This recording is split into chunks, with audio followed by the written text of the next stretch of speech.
Line लगा के खड़े रहते हैं। और फिर अरे इधर दे रे, इधर दे, इधर फेंक, एक इधर फेंक, और उधर लेडीजों को ही दिए जा रहा, इधर नहीं दे रहा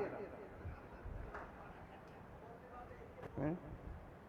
तो मतलब क्या है, किस तरफ जा रहे हैं? शांति से बैठ के 2 रोटी भी नहीं खा सकते। भोजन किया है तो भजन भी करो। जीवन में भोजन जितना जरूरी है, भजन उससे भी ज्यादा जरूरी है। भोजन से सिर्फ एक बार पेट भरता है दिन भर के लिए, और भजन किया तो अगले जन्म तक के लिए काम आता है।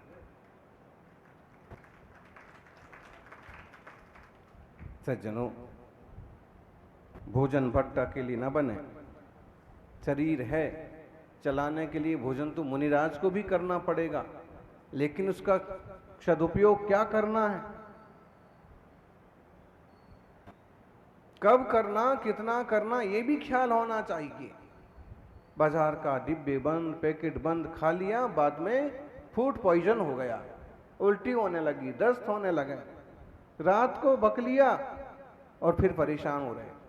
दिन में ही घर में बना हुआ शुद्ध भोजन ग्रस्तों को करना चाहिए। बुद्धि सबके पास है आजकल, बुद्धि तो सबके पास है।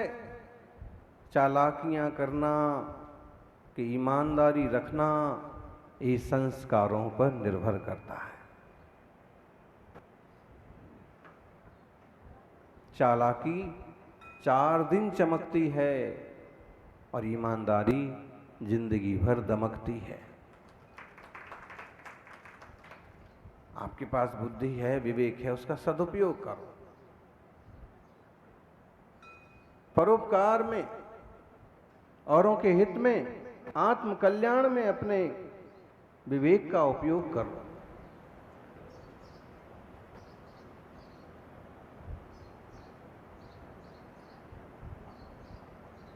अगर सही दिशा में कदम ना बढ़े तो दूध में ही रह जाओगे, और आगे बढ़ते जाओगे तो जयपुर पहुंच जाओगे। जयपुर वाले यहां भी आ गए।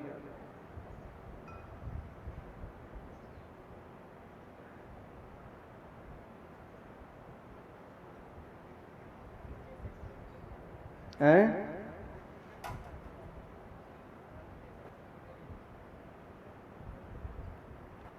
सज्जनों, ये जिंदगी का रंगमंच है। जिंदगी एक रंगमंच है, यहां नाटक सबको करना पड़ता है।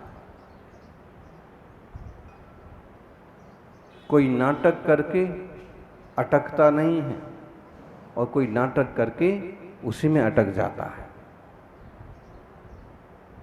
जिंदगी के रंग मंच पर वैरागी, त्यागी, व्रती जीव भी अपनी प्रक्रिया करता है, अपना कर्तव्य निभाता है, लेकिन उलझता नहीं है। और जिंदगी के रंग मंच पर जो रागी हैं, जो आसक्ति वाले हैं, वो उसी चीज को पकड़ के बैठ जाते हैं, अटक जाते हैं। नाटक कहता है ना अटक, अटको मत, लेकिन लोग नाटक में ही अटक जाते। देखिए, आज सीरियल है, पिक्चर है, नाटक है, टीवी पर आ रहा है, और कई अम्माओं को इतना अच्छा लगता है अमुक सीरियल कि बस उसके बिना तो भोजन भी। तो गजब ये है कि सीरियल के पात्रों को देख करके वैसा रोएंगे, वैसा हंसेंगे, वैसे एक्टिंग करेंगे, वैसी कंघी करेंगे, वैसे ही आधे अधूरे कपड़े पहनने लग जाएंगे। वो सिर्फ नाटक है, और नाटक को देख देख के नाटक वाले तो नहीं अटके, लेकिन आप नाटक के पात्रों में अटक गए। अपना बच्चा रोता रहे, अपने बुजुर्ग परेशान होते रहे, उसकी फिक्र नहीं है, लेकिन नाटक के पात्र यदि दुखी हो जाएं, दुखी होने की एक्टिंग करें, तो उनके साथ साथ आपकी आंखों में भी आंसू आ जाते हैं। आभासी दुनिया में मत जाइए, असली दुनिया की तरफ आइए। मोबाइल पर और टीवी पर चलने वाली ये सारी दुनिया आभासी दुनिया है, वहां है कुछ नहीं, सिर्फ आपको दिखता है। जहां है वहां देखिए, अपने को संभालिए, अपनी जिंदगी को संभालिए, अपने लोगों को संभालिए।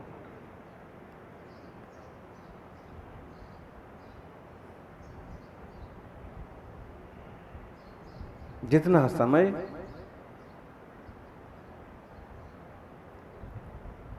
मोबाइल और टीवी पर बर्बाद करते हैं, उतना समय अगर स्वाध्याय में लगाएं, बुद्धि की कितनी प्रगल्भता बढ़ जाए। लोग घंटों घंटों लगे रहते हैं, जैसे बंदर दूसरे बंदर की जुएं बीनता है ना, बंदर दूसरे बंदर के जुएं बीनता है, उन करते ना, बैठ जाते हैं, गोद में ले लेते हैं, और फिर वो ही आदमी मोबाइल के साथ करता है। घंटों उसी में निकल जाएंगे, क्या चल रहा है, क्या आ रहा है, क्या मिल रहा है, क्या फल रहा है, उससे कोई मतलब नहीं। भाई कोई उपयोगी चीज है, उपयोगी काम है तो करो, ऐसे समय बर्बाद करने से कुछ फायदा नहीं है। जिंदगी का एक एक समय बेशकीमती है, महत्वपूर्ण है, और जिंदगी ऐसे ही चली जाती। आधी जिंदगी सोने में, रात में 6-7 घंटे तो सो ही जाते हैं कम से कम। कई लोग तो ऐसे हैं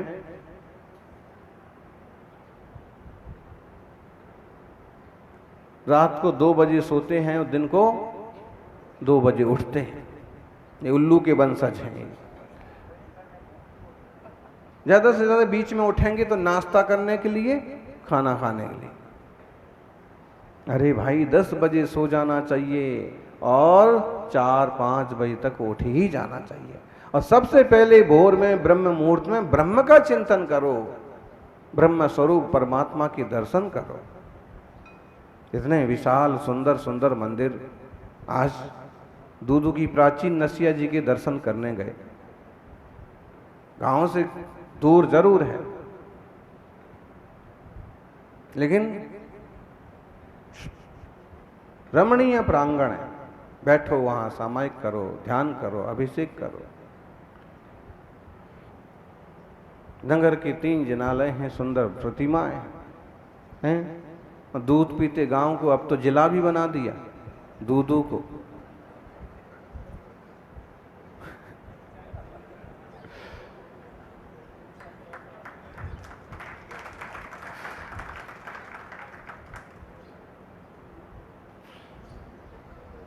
और कोई भरोसा नहीं, आगे वाले कहो वापस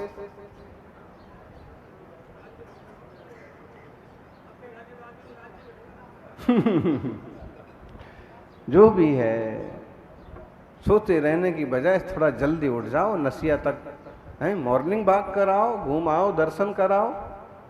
कुछ लोग जाते हैं अभिषेक का निमित्त लेके जाओ, सबसे बढ़िया काम, उन्न का पुण्य। और पास में गांव था श्री राम नगर, बताइए बढ़िया मंदिर है, लोग उसमें रात्रि विश्राम कराते, संघ का बढ़िया प्रांगण है, बढ़िया स्थान है। लेकिन फिर भी सुबह दर्शन जब हुआ तो आनंद हो गया। प्राचीन मंदिर, सुंदर छोटी प्रतिमा। अब यही निमित्त बना लो, हफ्ते में 15 दिन में एक बार वहां चले जाएं, अभिषेक करके आएं। भाई पुरातत्व, प्राचीन मंदिर तो आपके सुरक्षित रखने से सुरक्षित रहेंगे। आना जाना बना रहता है तो भक्ति पूजा होती रहती है, और भक्ति पूजा होती रहती है तो गरिमा और महिमा बनी रहती है। और ध्यान नहीं देंगे तो फिर, इसलिए थोड़ा समय धर्म ध्यान के लिए जरूर निकालिए। भोजन के लिए निकालते हैं तो भजन के लिए भी निकालिए, इससे जीवन में मंगल होगा। बयान सारों का एक सुंदर वचन है, 30 नंबर। चिंतनम चेत सकुज्जा पन्नाई निन्नोबरम क्रिया पौरुषत्थेन कज्जम खुसवरम हवे। चिंतनम चेतसा कुज्जा, चिंतन करो चेतसा। चेतसा माने चेतना से, चित्त से चिंतन करो। पन्नाए निर्णयो वरम, और अगर निर्णय करना है तो प्रज्ञा से करो। बुद्धि से भी जो गंभीर होती है वो प्रज्ञा कहलाती है। क्रिया पौरुषत्वेन, और क्रिया करना है तो पुरुषार्थ से करो, पावर से करो। कज्जम खू सफलम हवे, तब जाके कार्य सफल होगा। कार्य की सफलता कब होगी? अकेले सोचने से हो जाएगी? नहीं होगी। सोचने में तो दुविधा और बनी रहती है, ऐसा करें कि ऐसा करें, ऐसा करें कि ऐसा करें। कई लोग यही हिसाब लगाते रहते हैं कि ऐसा करने से अच्छा होगा कि वैसा करने से अच्छा होगा, और करते कुछ नहीं। पहले चिंतन कर लो, मना नहीं है, लेकिन उसके बाद निर्णय भी करो, प्रज्ञा से निर्णय करो, और निर्णय हो जाए तो पुरुषार्थ भी करो। बिना निर्णय के काम नहीं होगा। जब तक ज्ञान और चारित्र दोनों नहीं मिलते हैं, जब तक श्रद्धा, ज्ञान और चारित्र दोनों तीनों नहीं मिलते हैं, तब तक सादा बुखार भी ठीक नहीं होता है, बुखार भी नहीं उतरता है। अगर औषधि देने वाले पर भरोसा नहीं है, औषधि लेने की समझ नहीं है, और समझ होने के बाद भी ना लें तो बुखार भी नहीं उतरता। फिर मोक्ष मार्ग कैसे बनेगा? सम्यक दर्शन ज्ञान चारित्राणि मोक्ष मार्ग, तीनों की एकता। बचपन में एक कहानी पढ़ते थे, तीसरी क्लास में थी। गंगाराम बंसीराम है। गंगाराम अंधा था, बंसीराम लंगड़ा था। दोनों ने देखा कि गांव के लोग मेले में जा रहे हैं। उनने कहा कि हमें भी मेले में जाना है, लेकिन जाएं तो कैसे? अंधे हैं तो दिखता नहीं कि मेले का रास्ता किधर है, और लंगड़े हैं तो चल नहीं पाते हैं कि मेला में पहुंचे कैसे। दोनों ने दोस्ती बनाई और आपस में बात की कि ऐसा करते हैं कि अपन मेला में जरूर चलेंगे।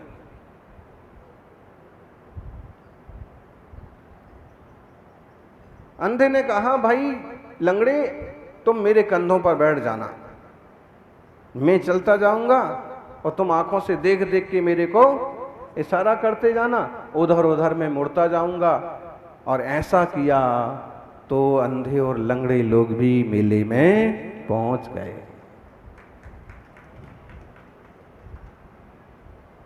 यही मामला कुछ है श्रावक और मुनि के मामले में। मुनिराज को सूझता है, उन्हें दिखता है, और श्रावकों को दिखता नहीं है, लेकिन चलना आता है। आप कहोगे कैसे नहीं दिखता है? सम्यक दर्शन नहीं हुआ, तत्व बोध नहीं हुआ, तत्व की गहराई का ख्याल नहीं है, तो समझ लो उनको दिखता नहीं है। वे चल तो रहे हैं, लेकिन कहां पहुंचेंगे? वो क्रिया तो कर रहे हैं, लेकिन क्या उपलब्धि होगी? धर्म के नाम पर भी कर रहे हैं, दान के नाम पर भी कर रहे हैं, समाज सेवा के नाम पर भी कर रहे हैं,